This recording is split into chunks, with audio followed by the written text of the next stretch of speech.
अगर आप भी चाहते हैं कि SS फिल्म्स मोतिहारी के ऑडियो वीडियो सबसे पहले आप तक पहुंचे, तो इस चैनल को सब्सक्राइब करें और साथ ही बेल आइकन को दबाना ना भूलें। Presented by SS Films Motihari.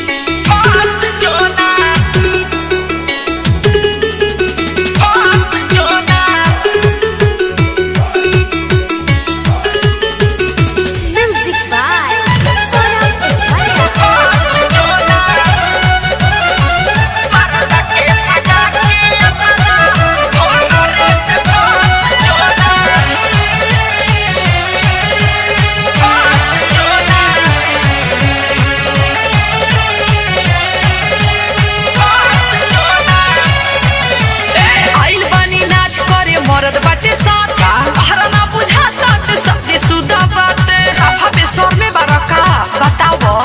आइल बानी नाच करे मरद बाटे साथ हरा ना बुझाता कि शादी सुदा बाटे का हो गइल घटल थोड़े होई ले होई न मरी अपना चोलिया में कोस जोना मरदा के भगा के अपना हमारे से बस जोना अच्छा मरदा के भगा के अपना हमारे से बस जोना मरदा के भगा के अपना हमारे से बस जोना चला हटना जरूरी नहीं है काहे हो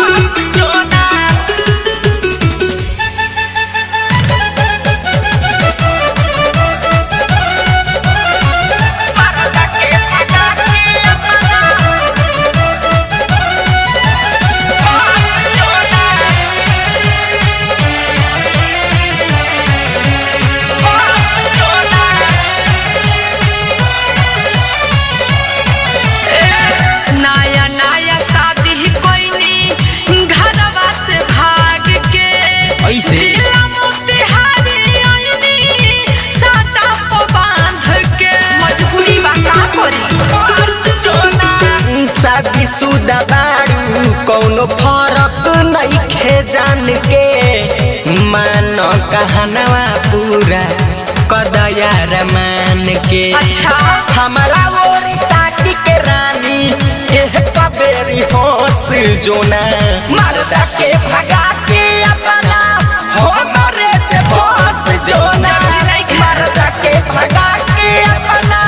हमारे से बस जोना मरदा के भगा के अपना हमारे से बस जोना साटा के बाद भेंट करी हो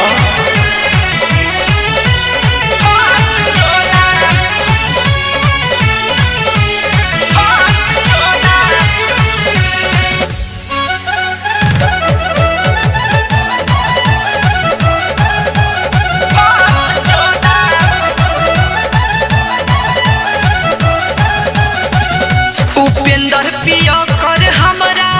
नाम बाबे मरद के बताओ करे खुश बानी चाहे ना दोसर गरज के टाइगर सुजीत पैसा खूब लुटाई जिंदगी भरना तो एक रात बिताई ऐसे सौरभ के नजरी में बस जोना मरदा के भगा के अपना हमारे से बस जोना अच्छा मरदा के भगा के अपना हमारे से बस जोना मरदा के भगा के अपना हमारे से बस जोना आइल बानी नाच करे मरद बाटे साथ तहरा ना बुझाता कि शादी शुदा बाटे का हो गइल घटल थोड़े होई ले होई न मरी अपना चोलिया में कोस जोना मरदा के भगा के अपना हमारे से बस जोना अच्छा मरदा के भगा के अपना हमारे से बस जोना मरदा के भगा के अपना हमारे से बस जोना अच्छा सोच के बताई Saurabh digital recording studio Patna.